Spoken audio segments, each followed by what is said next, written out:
I might just start with some introduction as to where we're up to thinking about it. And so I'm just going to put you into some context of what's happening over the next few weeks. So, today it's me and Georgia Douglas, who I'll introduce properly in a moment. And next, okay, I picked the worst chair to sit in. I'm just like, not a chair really. So basically we're now at this middle unit. So you might have noticed that many subjects that you do, they have, each week has a separate topic. I'm not very good at fitting topics into a week. So this particular subject has 6 topics, but this middle topic, which is essentially around dealing with your clients, is really the middle of the subject. It'll go over 4 different classes.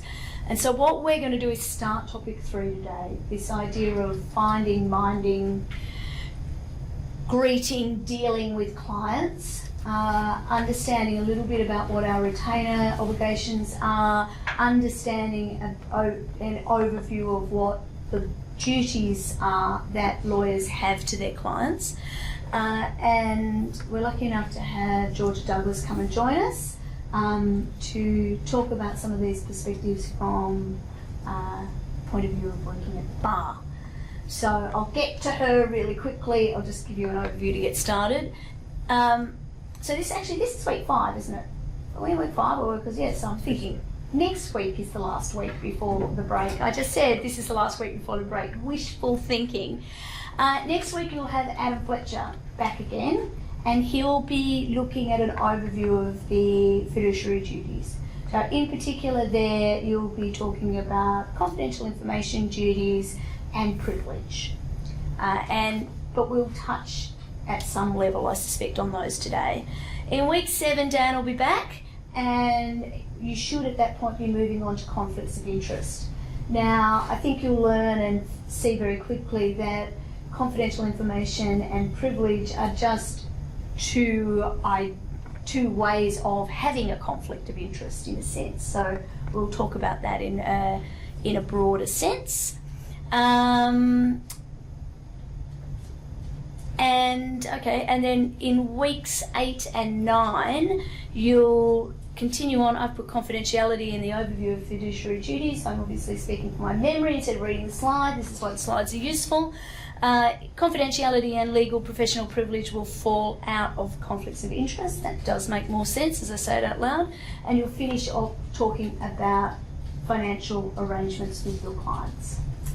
So that's where you'll be talking about trust accounts. As we were just mentioning beforehand, there is no maths that you have to do when you talk about trust accounts. You don't have to get worried about the numbers, it's the principles that we care about. So, lots of stuff to do. Really just want to make sure that it fits in this broader sense of what our relationships are to the clients. So those of you who know me know that I've had 5 appearances in court ever, and if I take away the times I've moved admissions, I have 1. I do have a 100% success record though. Nobody has ever not been admitted on my watch, and my one and only parking fine was fine, we got there in the end. But yeah, I am absolutely a lover, not a fighter. And so Georgia takes the opposite approach. I'm being unkind. I don't know very much about her practice at all, but I have a link on the slide to her CV. But I'm actually just going to ask you briefly to introduce yourself, and we'll have a conversation about clients, basically. Brilliant. So I think it might be helpful for you guys at this point to know basically how I got to where I am today. It helps you to see what the steps are going forward. So apologies if this is too much detail, but to you anyway. I am from Queensland originally. I did a dual arts law degree, so at that point that was a 5.5-year program, which I started in 2002. I took some time off to go skiing and work in the ski fields in the middle, and so I was a chef and salad and dessert chef for 6 months in the middle. And so we need to talk. I'm planning an adult gap year. I want to be a ski instructor when I'm 55. It was worth it. It was brilliant. I recommend taking time off when you can. So I ultimately did it in 6 years, so I graduated at the end of 2007. Because I did arts law, I heard all the usual things that people said at law school, which was, you'll never get a job with an arts law dual degree because you don't have a business or commerce component. And I think that is absolute rubbish, and it's never stopped me. So if that's a concern you have, don't worry, you will get hired. I toyed with changing because I was so worried. I remember my first and second year, I didn't change. I ultimately stayed in arts, and I did my interests, which were ancient history and criminology, as my arts degree. I've never used it again, but I really enjoyed studying it. So I ultimately graduated with a specialisation in commercial law, and that was something that was offered at the university at the time. It simply meant if you did 5 electives in a particular area, you could get specialties. So some people did specialties in banking or crime was one, etc. Anyway, throughout from my 3rd year of law school, I got a job as a paralegal in a mid-tier firm in Brisbane. Basically, I worked 2.5, 3 days a week throughout the rest of law school at that firm. I did the debt recovery work. So I'm going to change the locks on your home, and if you have a problem with that, please call Georgia Douglas. That was pretty horrible work, but it taught me the rudimentary stuff of writing letters, debt recovery processes, issuing bankruptcy notices, etc. So I did that for about 2 years. I then had an opportunity to work as a researcher for a judge in the family court in my second to last year of uni, and that was a 2-day-a-week position. He needed research help, so I thought that was a good opportunity. I hadn't finished family law yet. I was studying family law, but he was happy for me to come and do the job. I found that really, really interesting, because at that point I was tossing up, am I interested in commercial law, or do I want to head more towards a family, crime, common law sort of bent? So I spent 8 months working for him, and he was a judge in the Magellan list, and the Magellan list in the family court is the list that considers all of the horrific sexual and family abuse allegations. So I spent 6 months doing that work and reading things that I would never dream could have possibly happened. And whether they did or didn't happen, I don't know. They were just horrendous. Got to the end of that 6 months, and I had a summer clerkship that was coming up. It was my end of my second last year of uni, Clayton Utes. I did my summer clerkship. They offered me a job. I wasn't particularly excited at the prospect of staying in Brisbane and working at Clayton Utes, and that was a great firm. I'm not rubbishing them. I'm simply saying I didn't think I wanted to stay in Brisbane. So at that point, I sent 40 applications to firms in Melbourne, because you had to, at that stage, apply 1 year before you would start. So I applied the January of 2007, I applied for jobs that would start in February 2008. Of the 40 applications, I had 2 interviews, because I'd left late. I hadn't done summer clerkships in Victoria. I had 2 interviews. One was Freehills, one was Mallisons. I flew down here, had the interviews, and ended up getting the Mallisons job. So I was what they call a wild card entrant, and this was at the peak of the legal market. So when I say peak of the legal market, I started in February 2008 at Mallisons in Melbourne, and there were 40 of us who started in that intake together. I started in a program that was a 1-year article clerkship program, so we rotated every 3 months through different departments. So my first rotation was M&A. I'd never done M&A work before. I'd only done litigation, which was working in a lit team and then working at the family court. And that was really interesting. It was the beginning of the announcement of the NBN project. So it was a lot of work for Telstra surrounding how was that going to roll out under the Telecommunications Act, what sort of licenses were going to be involved, all of these sorts of things. So I did 3 months there, and then I moved to the general litigation, general litigation team, and right at that point, the state government announced that they were going to cancel Tabcorp's gaming licences. So we began the process of looking into how could that happen, and what could Tabcorp's cause of action be against the state government for the cancellation of those licences, which at that point were valued at about $600-700 million on their books. It was really interesting. That, if you have a look, ended up in huge litigation as the years went on. Ultimately, Tabcorp, the decision that was upheld by the High Court was that Tabcorp was not entitled to any compensation for the loss of those licences, but TATs, on the other hand, were entitled to some compensation. Now, next 3 months, so this is the next 3 months, was in the IP litigation team. Now, that really was for me really exciting. We were doing the Cadbury colour purple case against Darrell Lee, so we were pursuing them for using what we said was our colour purple. We were acting for Telstra, pursuing other phone books for using the colour yellow, and also pursuing this group in Queensland who were taking the Telstra phone books, sending them to China, and then having them typed out by hand by poor students in China, reselling them under a new name in the Queensland and New South Wales area. So that was a phone book called PDC. Great 3 months. I got to go to the High Court as an article clerk. Fascinating. All I did was carry sandwiches and get bossed around, but it was brilliant. I've never been back again, but it was worth it. It was great. And my final 3 months of the year was competition department. By that point, I knew I was in a love of litigation. I'd had a brilliant 6 months in these different teams, getting to do some really exciting, fascinating stuff. So I was sort of biding my time to go back there, and that's what happened. So I returned the next year to get placed in a permanent spot, and I was in the IP litigation team, which then became part of the broader litigation team. And so a lot of that year was dedicated towards the Cadbury appeal, and then attempting to prove that there was copyright in the Yellow Pages, which was a big trial that I ran in October of 2009.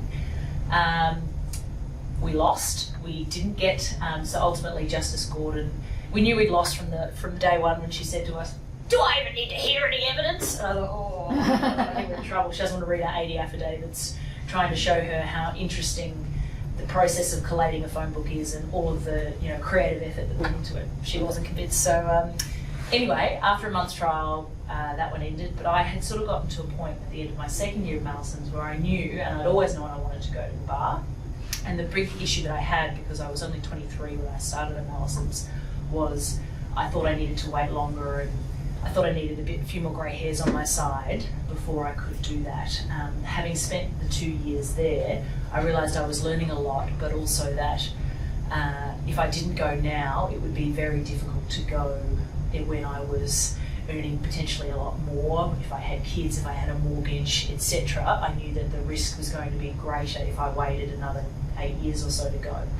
So I resigned at the end of 2009, and I had applied to come to the bar. At that point there was a waiting list, so I had to wait for my name to be called on the waiting list, is how it worked. So there was no exam in those days.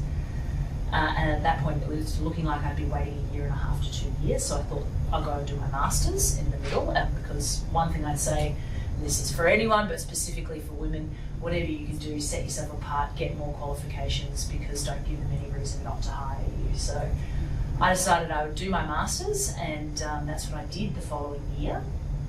In the midst of that process, I've completed my Masters and was waiting, and they changed the rules for the bar, so in that they introduced an exam, so you didn't have to just wait on the list, but they said, if you want to sit the exam in, I think this is 2011, you've got to be between number 0 and 100 on the waiting list, and I was number 120, so I couldn't do it that year, so I had to wait again. So at that point I applied to work as a judge's associate for a judge in the Supreme Court, and got that job, and then essentially I said to him, look, I'm happy to do this, but I only want to do it for a year, and midway through the year I want to sit the exam. And he said, that's great, because I only hire associates that I know want to go to the bar, because I think this is what this job is for. It's essentially a training job for you to sit here and sit in court and take it all in and watch what's going on.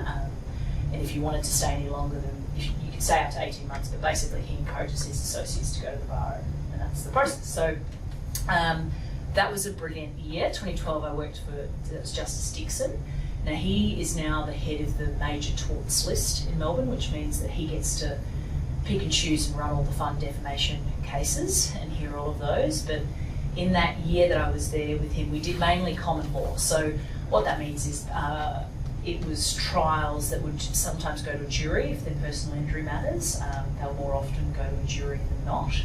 We did 6 months of jury trials, and that was quite fun because I got to be the person who would call out the names and pick the jury members and all of that. And we also had a 6-week matter which was quite fascinating, a trial which was the division of assets between two men in a gay relationship. Now they were two very well-known art dealers and art owners in Melbourne. Some of you might have seen this in the press.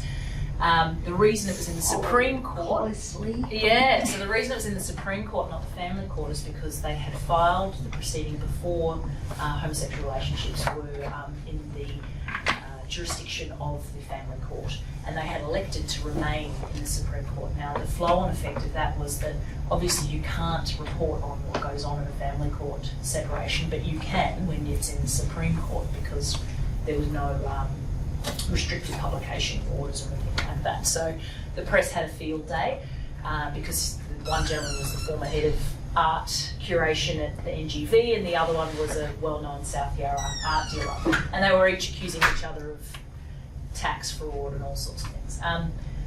So that was great fun, and then I came to the bar in 2013, so that's 4.5 years I've now been at the bar, and I would absolutely recommend it. It's a fantastic career. What I absolutely love about the bar, and I'll talk about my practice in a second, is that I have so much flexibility, and because I work for myself, I'm only responsible to myself as to where I am and what I'm doing and where I'm working from. So I love that I can work from home if I need to. The only time I need to be at my desk is when I am about to have a conference with a client and they need to come in person. And of course I need to be in town if I've got to go into court, but that's about it. So in this digital age, it's really fantastic to have that flexibility. As far as the sort of work I do, I have, I'll give you, well, this might be an easy way to do what I've done today. I'm currently working on a matter for some property developers who've bought a large piece of land in Melbourne, and they have not finalised buying. Well, it's in the press, I can tell you this. We bought the Alphington paper mill. We found that it's riddled with asbestos. We're trying to negotiate with Amcor as to, that's part of the case that's going on, as to who's going to pay for this clean-up process. So I had a meeting with my leader, who's the more senior barrister in the case, this morning, and we had a teleconference. I go from that, and then I was fielding calls from an opponent on another matter. I'm acting for a company that's been accused of receiving money that's in a knowing receipt of breach of trust funds. Now, our opponents are the liquidators for two companies, which they say it's coming from. So then I was receiving calls from an opponent trying to settle that matter, because essentially we're almost at agreement, so basically trying to deal with that. Then this afternoon, reviewing some documents back on the Amcor matter, because we're in the discovery process now. And yeah, so they're the sorts of things that might happen in a day. Tomorrow I may be in court on one of those matters if we can't get the orders confirmed with the judge. But broadly, my matters are commercial, and that means essentially anything that does not involve crime, family, or slip and falls, that sort of thing. And so it's been very broad. About 5 months into the bar, I ended up being briefed on one of the bushfire class actions. So I was working for the state government on their defence. So that means I learned a hell of a lot about planned burning, which I had never appreciated before, and spent a lot of time roaming around the Black Range forest. And so I suppose I use these examples to say that I find it fascinating picking up new subjects and learning all of these things about matters that you've never heard of before. I love the difference from being in a firm, in particular a big firm, where you spend maybe a year of your life dealing with one or two disputes. I like this jumping in and considering all different sorts of matters and issues. I think that's really interesting. Yeah, does that... Sorry, I just... No, I think that's... I haven't interrupted because I think this is a really valuable conversation because, I mean, actually just going to do a little show of hands. How many of you is this your last subject?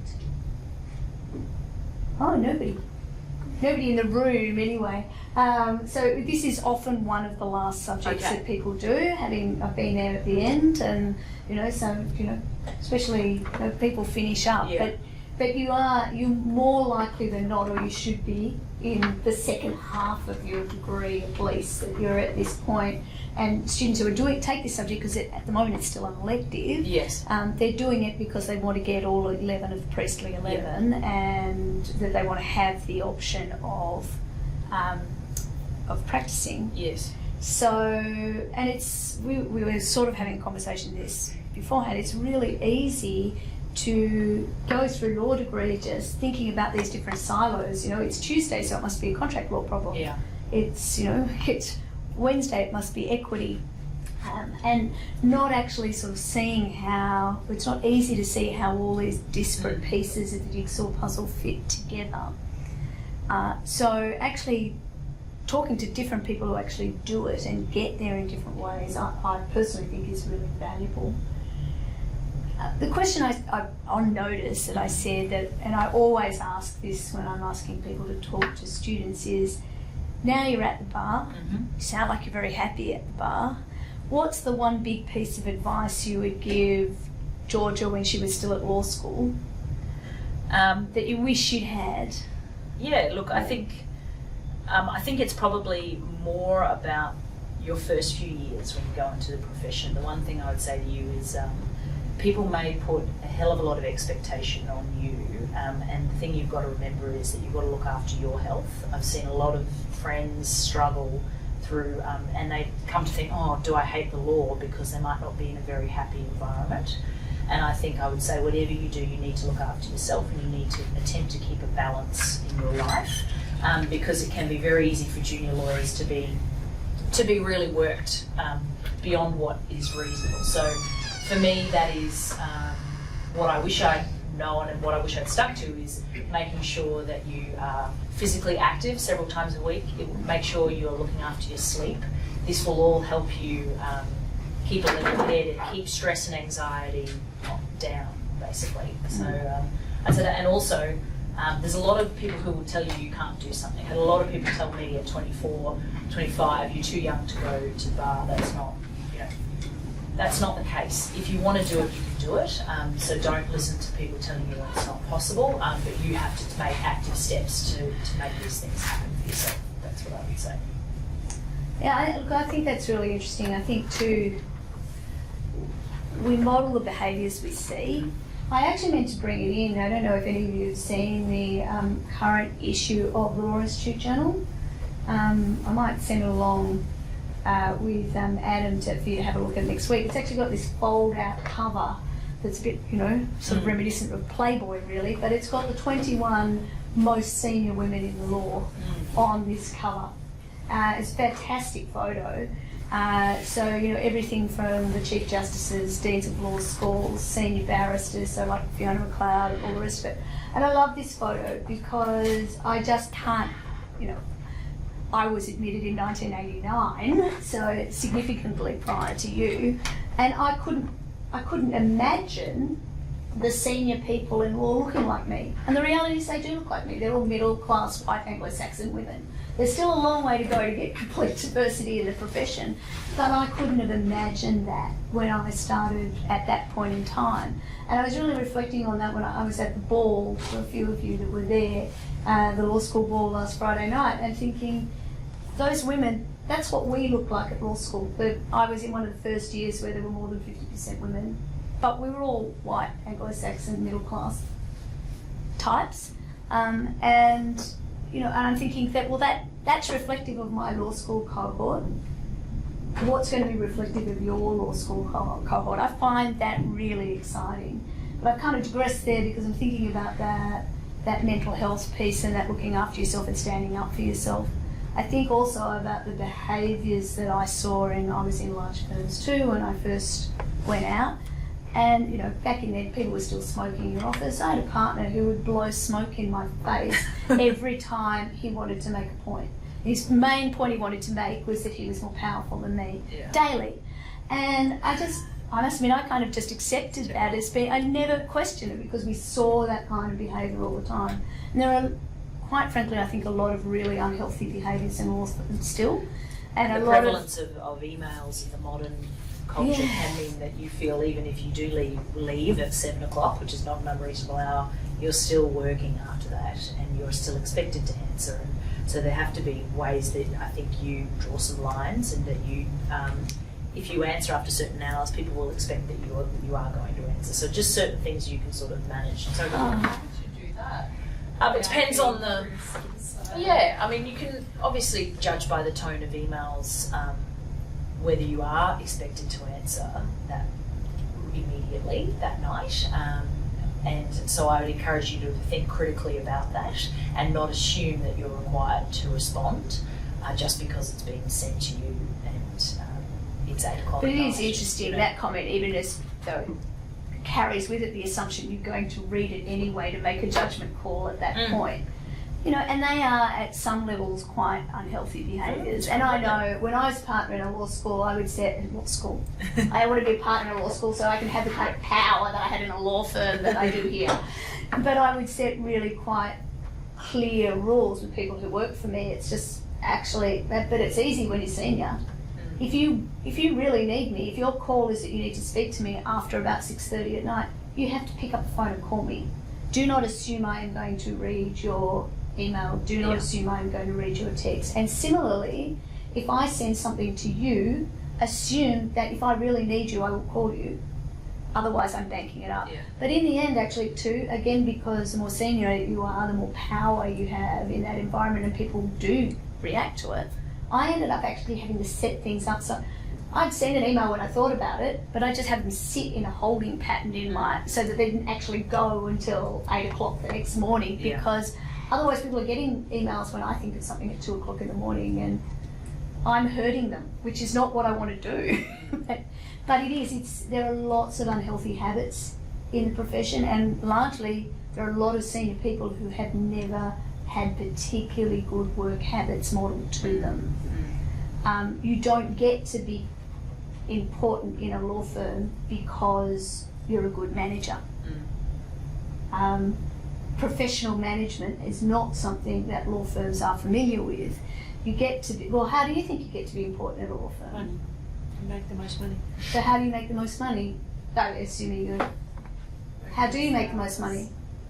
You work the long hours. Absolutely, if you're charging by the hour and people are going to pay for it, the more hours you work, the more money you bring in. It's possibly not the smartest way to make lots of money though. What other options might there be?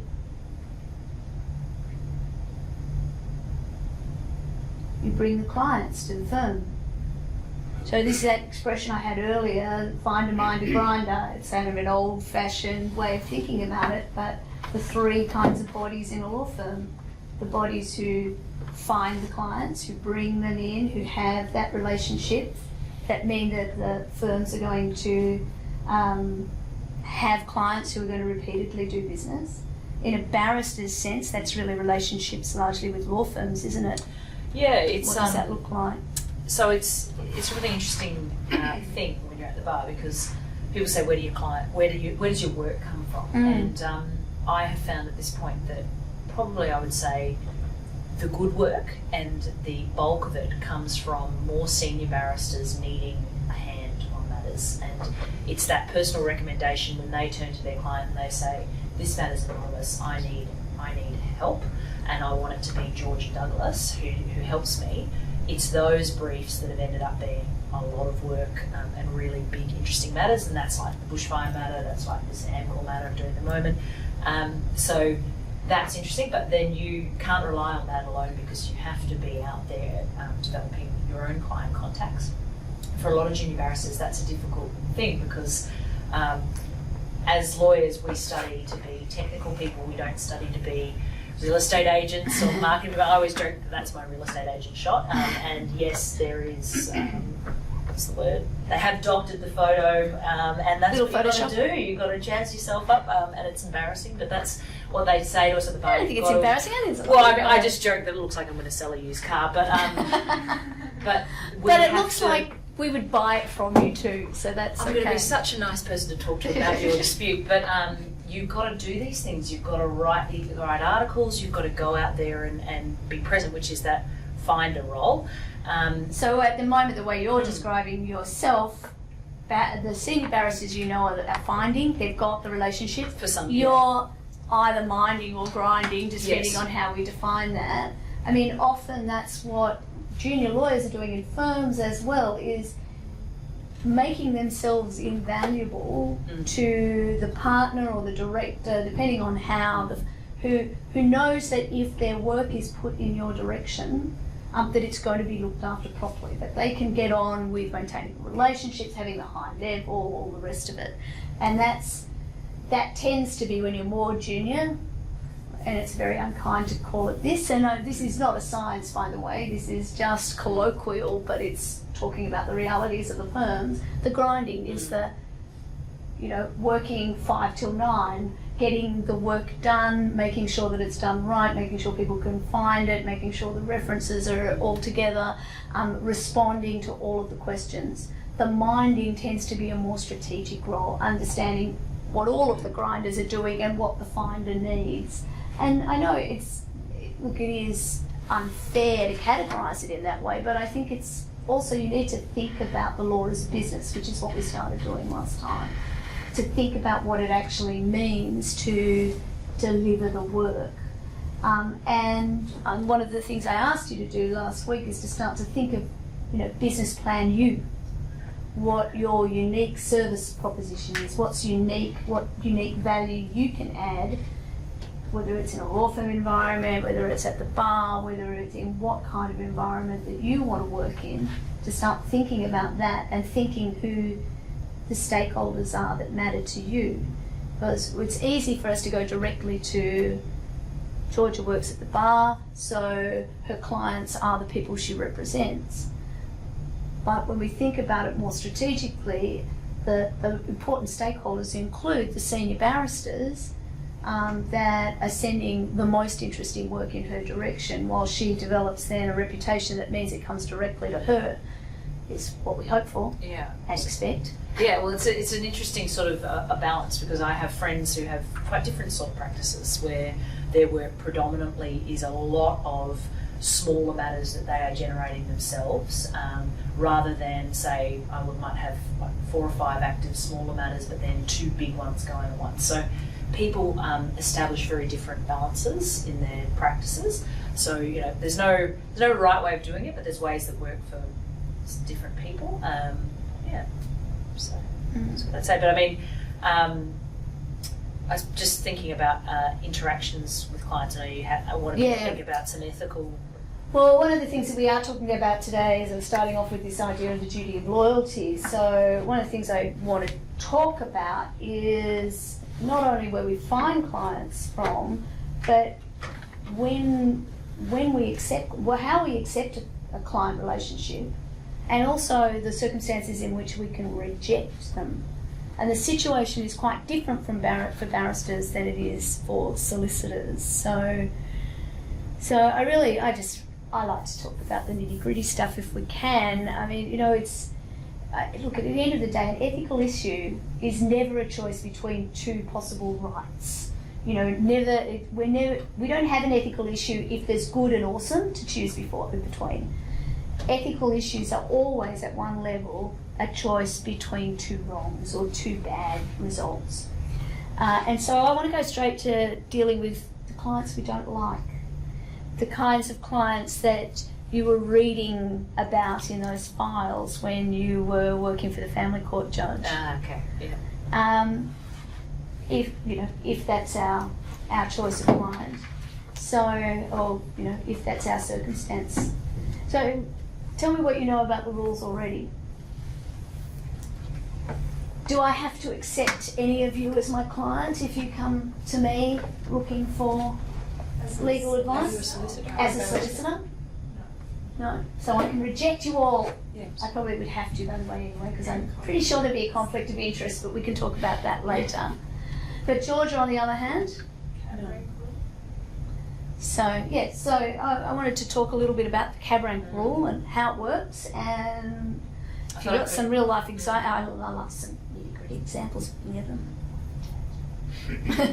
So if you remember, the cab rank rule basically means that as a barrister, we are like cabs in a rank, and if we are the front cab in the rank, and what that means in practicality, if someone calls me and says, "Are you available to work on this matter?" and I say, "What's it about?" and he says, using an example that really happened, he says, I wanted you to consider whether I have grounds for an appeal from a magistrate's court proceeding. And I said, I am, my fees are X per hour, and he said, that's fine. I said, okay, send me the material, I'll have a look at it and I'll do you a quote.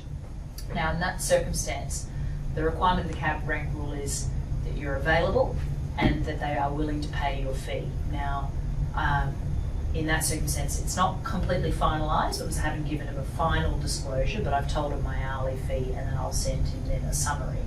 In that circumstance, if I then send him a summary of what I estimate the fee will be, he says, yes, that's fine, we'll pay it, I am required to take that brief.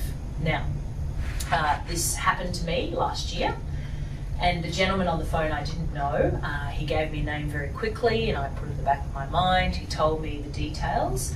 Now, he was not a solicitor, he's a retired solicitor. So now as a barrister, you can accept work directly from a client, but it is always good practice to have a solicitor acting in behalf. Now, in the circumstances where he was the corporate, he was essentially the director of the company that was the one who wanted to appeal, I said to him, you'll need to get a solicitor acting, but send me some of the basic materials and I'll do your quote, but you'll need a solicitor acting on your behalf. That happened. In the midst of me sending the quote, I did some searching and found out some rather problematic and worrying things about the gentleman who had called me. Now, at that point, alarm bells started to ring in my head, thinking, I'm not going to get paid for this. Because, just when I'd done Google searches about him, there were judgments concerning him, concerning dishonesty offences. He hadn't retired, he'd been struck off as a solicitor, and I started to think, this is going to be a mess. Now, the problem being, I've told him I'm available. I'd told him my fee. He had a bald face. He had said he would pay the fee. Now, under the bar rules, I can refuse to work for someone if I have had a past bad experience with them, they've failed to pay my fee. Now, that's not the case here. I'm essentially looking at him and I'm starting to have concerns when I've read a bit more. So what I said to them was, here's my fee agreement, here's my estimate. Now, my estimate was quite a lot of money because it was about a week, 2 weeks worth of solid work. Now, the solicitor acting signed the estimate. And at that point, I thought I'm actually even more concerned because they haven't even blinked at that amount of money, which suggests to me they don't ever intend to pay on paying it. You're a bit more encouraged if they're trying to haggle you, when there's no attempt to haggle you and they just want you to do just do the work. We just need the work done in the next 2 days, 3 days. My response was, I'll do the first 2 or 3 steps of what is required, but I need to have X thousand dollars in trust by Tuesday. So this was the Thursday, knowing that that would cover the work that I would do over the next 3 to 4 days. So sure enough, Tuesday night came by, there's no money in trust. So I then provided them with the work I'd done, because obviously I can't bill them until I actually give them something. I gave them the appeal points and I gave them the affidavit that will support the appeal, and sent off my invoice and said, I'm returning the brief because you haven't put the money in my client's trust account. Happy to continue to work, but won't continue to work until that money goes into the trust account. And you also put in further money to cover the difference, which was the broader quote for the whole matter. The response was, never in our life has anyone offended me so greatly by asking for money in trust, which was what they'd said initially. And I said, maybe that's so, but that's what I require. So sure enough, they never write back, they never pay me. It's almost a year later, and I'm now at the point where I've sent letters of demand and I'll have to now institute proceedings to sue that solicitor. And that's the first time that's happened in 4.5 years of at the bar, where I've had to take the step of actually suing my instructor. And the reality is, he doesn't have the money because his client's never put the money to pay him. So but he signed the fee agreement, he asked me to do the work. That's why we have fee agreements, to cover these sorts of circumstances. And that's why I didn't enter into an agreement with the client directly, because I was concerned about him and wanted a solicitor on board. So, cab rank rule, I had to do the work, but you can put protections in. And in that case, I only did 3 to 4 days worth of work, and rather than the 2 weeks he wanted. But that's the problem that you end up with. And so you protect yourself by having your fee agreement, and it means then that the magistrate looks at it and says, she quoted you that work, she did the work, it's in the fee agreement, what's your defence? Yeah. How much time would it take you to sue the solicitor to actually get the money? Good question.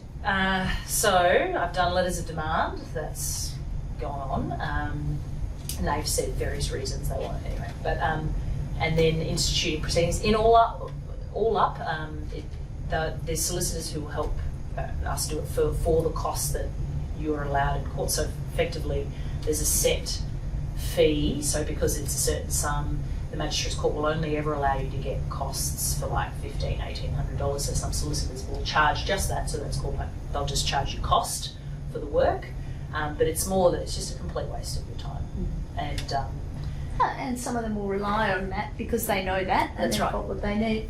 It's interesting too, this language that you're using, because I just want you guys to focus on the specifics here, that you're talking about the client, but actually who is your client? The solicitor. So and it's the law firm. Yeah, so the law firm is the client in that circumstance. And so roughly how many of you are thinking about going to the bar? Only one today. I think I've got at least one online who'd be kind of interested in the bar too from my conversations. And so actually understanding that difference between, so I'm just guessing the rest of you can see yourself as solicitors at some point, or maybe you're thinking about this thinking, I don't want to get in the middle between clients who won't pay and... Oh look, it happens. You know, it does happen, but what does this story tell you as a potential solicitor about thinking about engaging counsel? Make sure you've got money in trust. Yeah, I was going to say, because you're on the hook. The firm's on the hook, and that's how these agreements all work, because it's far more risky for barristers to engage with the clients directly. Is that why you recommend having an instructing solicitor? Yeah, and also there's only certain matters as a barrister that you can do without an instructing solicitor. So they're often very simple matters, but ultimately it's far preferable to have a solicitor acting. So this is the sort of matter, if you're going to end up in a Supreme Court appeal, you want a solicitor acting, because it's going to be a bit of a mess otherwise. And so then solicitors too then form that sort of stakeholder group that presumably you're whining and dining as you're... Well, you've got to do it, yeah. Exactly. So what kind of marketing activities do you do? Yeah, so I'm part of a few different sort of societies. So there's IPSANS, is the Intellectual Property Society of Australia and New Zealand. So they do functions for lawyers and solicitors, in-house counsel, barristers, in regards to intellectual property. There's insolvency groups that you can join. I'm trying to think what I've... Probably not an active, real participant in that side of things. What I do have a little rule that someone taught me a few years ago, which I try to engage in, is that every week I attempt to do one form of marketing. Whether that is an email to a solicitor who's briefed me in the past, let's have a catch-up lunch, a LinkedIn post, something once a week I will try to do. And as a senior barrister who taught me this role, and I think it does work, because it's just encourages you to be always turning that wheel with it. And it's if you don't turn the wheel, you get burrowed into a matter, and you turn around 6 months later and you go, everyone's forgotten about me. You've got to have some sort of feelers out there, constantly showing people you're listening, you're thinking about issues. Even if it's as simple as you read a case and you think, oh, that's similar to that issue I dealt with for that solicitor 2 years ago. Flick them the case. Thought you'd find this interesting. Bit of an update on what we dealt with. All of that sort of stuff. And don't be embarrassed about it. We're all in this profession. We're all trying to keep on top of knowledge, and it helps if you can pass these things on to people you've worked with. They'll appreciate it and see that, oh, she's switched on, or she's thinking about it. So, do barristers ever think about kind of outsourcing those activities, like debt collection, like marketing, like admin support and research and all those things? If there's a collective at Owen Chambers where you are, could you not call well, sort of. So that happens in some way. So most barristers, or 98% in Victoria, have clerks. So your clerk is a person, and they often have a group that help them, and they basically do all of your mail services. They'll do all my invoicing. So I have an online portal system, which is why I chose the clerk that I'm with. She's the first one who introduced this online system. So effectively I can enter in and I can say, enter my time. Which list are you on? Are you on Young's? Young's list. So actually Danny Danny's comes in, good. has come in and talked to students cool. here in this course before. She's awesome. Yeah, so because Tammy brought the British online portal system to Victoria, all the other clerks have essentially adopted and copied her processes. So she and her team manage my invoicing. So I say, I need you to, can you send out those invoices? They also do the if they don't pay within 30 days, they do the phone calls for me. So come on, where's that, etc. And they're the ones managing my debt recovery process for this matter. As far as other sort of pooling of resources, in a prior chambers I was in, we shared a secretary amongst 8 of us, so she would manage calls and etc. I find I don't really need that now. If I'm not in chambers, I'll just divert my phone to my clerk. They'll take all my missed calls, let me know what's going on, send me messages. I have a paralegal who comes in now once every 2 or 3 weeks when she can, and I give her research tasks, but I find that I don't have enough that it requires someone there all the time. But and she's just work experience basically. But yeah, so there's sort of ways that you can get all of that help and assistance, and you certainly don't feel like you're doing it all on your own. You pay your clerk 4% of what you earn, so they've got to sort of, they do a bit of marketing as well for the list, but yeah, so they earn their money. But so go ahead. I was wondering what you feel it's like to be a woman at the bar. Because just before class I was reading that for barristers it's the largest pay disparity of any profession in the whole country. I have to say I'm really amazed at that figure, and it's not the understanding and the experience that my peers are having of that level of disparity. So effectively that would mean that let's say a female barrister is earning 100 grand, that would mean that a male barrister is earning, let's see how it would work. It means that he's earning 190. Is that right? If you do 83%? 141%. I thought there was an 83% difference. Anyway, but my understanding of that would mean that it's close to double. Yeah. The 83, if it's 83% difference. But I think there's different figures. So Yeah, I think that might be a KPMG one. yeah, so there's different things floating about. So my experience, and anecdotally from my female friends, and certainly that is not my experience as to what's happening, when you get to the upper echelon of senior silks, sure, there'll be male silks who are making 2 to 3 million a year, and female silks who are only making $500,000 a year. That might be where you're seeing these figures bear out. And then also you may have criminal barristers or common law barristers or any female barrister who may still be on the roll who's not actually working. That's the only way I can see that making sense, is that there's some either top-end commercial is blowing those figures out. I'm sure there is a consistent disparity between men and women, but if you are doing the same sort of work at the same level, I would be really surprised if it's an 83%. Does that make sense? Yeah. And certainly I would say don't, all the females who are my contemporaries are surviving and thriving and they're fine at the bar. Sure, we'd love to be earning exactly what the boys are if we knew what that was, but we're all earning more than what we earn in firms, certainly, and more than what our firm colleagues of our contemporaries are earning. So, as far as I understand. You set your own charge rate, don't you? Yeah, you do. So I know, for example, so that's one thing I can take a marker on. I know, and I speak to my male friends, and we're on parallel charge rates after the same experience. So, but that's not the end of it, because it doesn't mean that that we're working the same amount. He may be busier than me because he's being briefed more than me.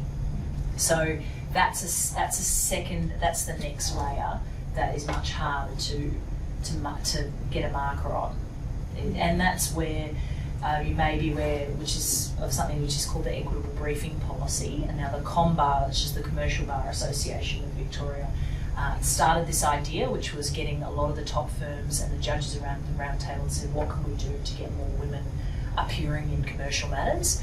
And they came up with the concept of the equitable briefing policy, and the idea is to have firms all commit to briefing women in the percentage of their presence at the commercial bar. So women make up 28-29% of the commercial bar in Victoria. So the idea was to get firms to commit that they would send 30% of their commercial briefs to women. Now, when firms started to get behind this idea, the stats were somewhere at about 6 to 7% of commercial law work was actually being sent to women. So there was a real problem there, the idea that, oh, women aren't the commercial barristers. They might be the ones for crime and family, but not for commercial work. A lot of firms have signed on, AGS, Telstra, etc. They're on board. So this is something that's moving in a positive direction, and I think it's the Australian Law Council has created a nationwide commitment with the same idea, slightly different percentages, different goals. So one of them is by 2018 and others by 2020, but these are all positive steps. You're starting to see people realising that, and the court saying openly that they're criticising. So, for example, the Chief Justice, I've seen her give this talk twice. She has sat down and done a tally of how many women have actually appeared in the Court of Appeal on commercial matters in the last year, and it's something like 7 or 8, you know, as opposed to 65 men appearing. And of those 8 or 9 women who appeared, only 1 had a speaking role. So she has come out, and they have all the Court of Appeal judges essentially taking a tally. Anytime you have a commercial brief in the Court of Appeal, they're keeping a tally as to whether there's a woman or a man appearing. That's then having flow-on effects, because they're saying to firms, we're noticing if you're not bothering to have women on your matters, and we're going to be speaking up and calling you out on it. So I do think things are better than they probably were 20 years ago, and hopefully it's just a step in the process. But what about from a culture point of view? I mean, the bar has always had a sort of long-held sort of this ideal, the SON club, the very blokey, lots of red wine, football, late nights, red faces, and some addictions we probably don't want to talk about. What's you know? Yeah. What's the environment like? There's an old barrister on my floor, and he means well, but he often says things to me, oh, it was a lot more fun before you lot turned up. What do you mean, Henry? Anyway, so yes, look, that culture I think was certainly a big part of the bar in the 80s and 90s. So the sense I get is that maybe those men miss it. And they miss those days when they could sit at Katarina's on Queen Street and drink for hours on end and sign their settlement deeds and, you know, and laugh their way to the bank. But that culture, sure, there's still parts of it that exist, but it's not something you have to be a part of. And I don't think it's the dominant culture at the bar anymore. It's quite different now, for the good. Yeah. Except for Henry. Yeah, poor Henry. That's right. But yeah, no, and I think that's probably, you know, my first legal job was in 2003. I was 19, and I remember I was working at this firm, and the paralegal. I was the paralegal, and the article clerk said to me, "Oh, George, sorry, you can't come to lunch today," which was the Friday we were taking a client out. I said, oh, why? I was looking forward, you know, I'm a student, I was looking forward to my free steak lunch. He said, oh, the client wants to go somewhere you can't go. And I laughed. I said, you're joking. No, he does. So he wanted to go to a strip club for lunch. So I'd been cut off the email invite list at the end, and I thought, you know what, I'm happy to bow out of this one. But so that's 2003. I think that probably does sometimes still happen. But I don't think people are as obvious or as about it. That was sort of like, oh, George, you understand, you know.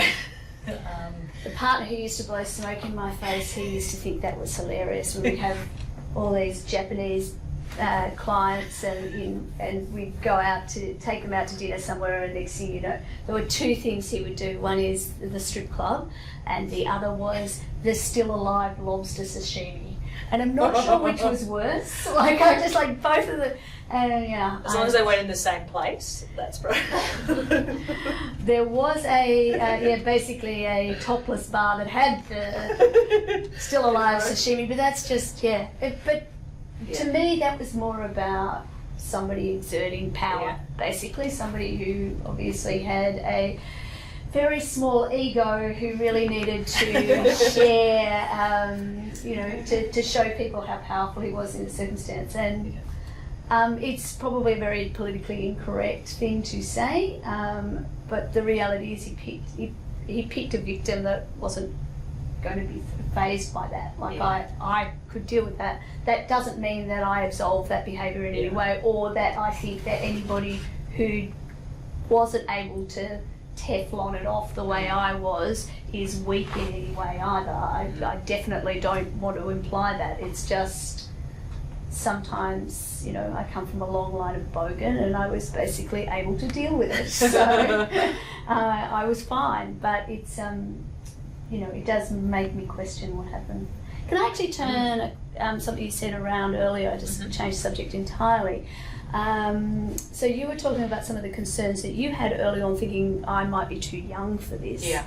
We have here, so the JD program runs at night, so we actually have quite a lot of more mature age students who are coming in after doing other things with their lives. What are you seeing with happening at the bar with young barristers, in the sense of new to being barristers, new to being lawyers, but older in years? What's happening there? I think that you have a great advantage of having come from some other life experiences. I think it is an incredible thing that you have, because what you're able to do is analyse a lot of these issues and things with that benefit of that whatever your past experiences are, whether that's professional, personal, etc. It can only be a benefit to you as far as helping you to manage what you got, what's going to come to you as a solicitor or as a barrister. Thinking about, there was a woman who I worked with at Mallison's, and she had done law later, I think in her 30s, maybe older, and she's just been made a judicial registrar at the Supreme Court. But it was a second career for her. She was a Supreme Court Prize winner, and she had so much empathy and natural instincts for just being great with people that it meant that her legal skills were fantastic, but her personal skills and her life skills meant that she was such an asset to the firm. And I really do think that that is the case. And that's not to say that being young you're not going to have those things, but you have different advantages of being young. Your youth is going to give you more time, you're going to have more ability to be across certain technical things potentially, but there are benefits to being in both positions. Yeah, I'm just aware of, when I first started teaching, which is not that long ago, the age of the class was, you know, the average age seemed to be older than it is now. Our classes are getting younger, is sort of my observation.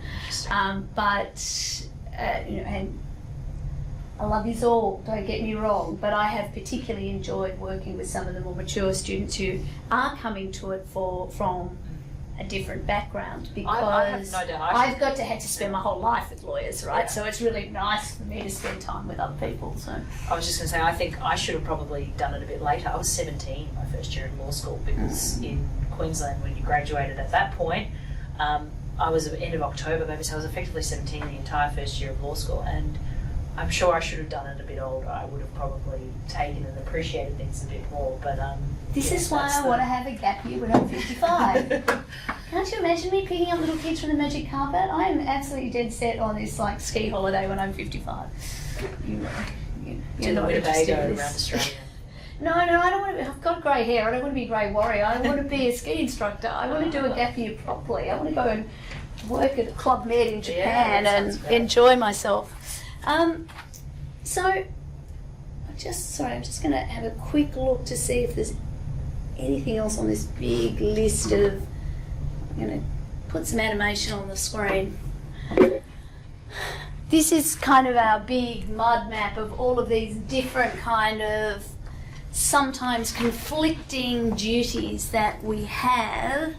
Just thought I'd ask you, so we're looking at duties to obey the law, to not abuse process, to avoid conflicts of interest, obviously the gears got stuck there, to act with honesty and candour, to conduct cases efficiently, to keep information confidentially, to act zealously for clients. Said in isolation like that, they all seem quite reasonable. Is there anything that sort of strikes you there out of that sort of grab bag of lists of the ones that are harder in practice to keep than you would have expected? I thought of, when you mentioned this might be something we'd talk about, I thought of a matter I had that caused me, vexed me as to how the best way forward was in light of these conflicts.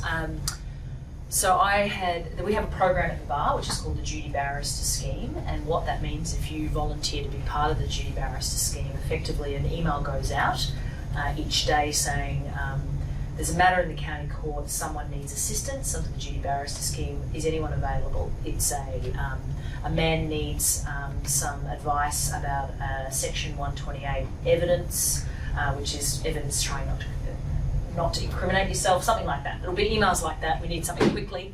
Is it pro bono? It's all pro bono. Yeah. So the bar, we do this as part of, so on the scheme I volunteered last year to assist with a matter which required a barrister to help with pleadings that were a woman who was being pursued by a bank for defaulting on her mortgage, and it said, anyone available? I said, I can do it. Woman attends my chambers. She does not speak English. She is assisted by her son and her husband. The husband does not speak English. The essence of her case, as explained to me through the documents and the son, was that she did not sign or request this mortgage, and on the date in question she was out of the country, and that's what the evidence revealed. So I prepare the pleadings as such. Now, the problem I don't have a proper translator. This is effectively a haphazard duty barrister scheme, which means I don't have a solicitor assisting because there's no solicitors on the scheme. You do this pro bono, you help the person, you prepare the pleading. It became quite clear to me once I had finished the document and submitted it, and I can't submit it, so as a barrister you can't send letters on behalf of the client, you can't file things on behalf of the client because they are solicitors' tasks, so I couldn't file the pleading. I had to get the son to file the document that I prepared. Now, I didn't have a proper translator, I had the son explaining everything to me through the mother. I then had a real worry at the back of my mind. The person who has potentially committed this fraud was the son. And I have no way of knowing that. I've been shown the documents, shown the things from her. The mother, of course, doesn't know who's done it. And I'm in a very big, I haven't done anything wrong, but I'm very cautious as to what my ongoing involvement is then going to be when I have concerns about the son's presence as effectively acting as his mother's translator and Mackenzie friend. Court has then since asked me if I will continue to act and continue to be involved because there's further steps required, and my answer had to be I will only do it if the son is not her translator. I need an official translator and I can't ban him from being there, but I can't, so that I can effectively corner her off. Now, the problem that this creates is that I'm her barrister, I'm not his barrister. I need to know exactly what her instructions are to me, and if acting in her best interest means making an accusation against the son, then I need to be able to do that freely without him attempting to stop me. So this is sort of the impasse where we're at, which is I've now said I'll continue to act, but I need an official translator to assist me. So how does that play out? Like I'm imagining, so. Yeah, so how I'm there and I'm acting. I'm there with my mum. Let's say we all wish my mother didn't speak English, but let's say she did, and I'm there and I'm thinking like, well, she's scared. She doesn't know about this. She's completely intimidated by you. She's never been into this fancy building before. She's already worried. I've told her 15 times that it's not going to cost her any money, but she's worried about that. Somebody's stolen money from her. I need to be here. I need to work with her. So. How do we play this out? So, because it's not being done in person at this stage, what's happened is I had a call from the associate to the Judicial Registrar at the County Court saying, Ms Douglas, would you the Registrar wants to know, Judicial Registrar wants to know if you would consent to being named in the order as the barrister who is willing to help. And I said, yes, that's fine, on certain terms, which are that I need an official translator to be there in assistance. So ultimately the order that was made by the court says the defendant is able to contact Georgia Douglas of the Victorian Bar, who is willing and able to assist in the preparation of blah, blah, blah. Such document must be prepared by X. So effectively, it's not really an order, it's almost a hint to them that that's what they should do. If I don't hear from them, then Doesn't matter. Doesn't matter. But if they do hear from me, I would say willing to come. I'm willing to come on this time, but I'll require that the mother is there with the translator and the husband and not the son. Would probably be what I would say. If they're unlikely to turn up, is the reality. Yeah. If he's controlling the. Yeah.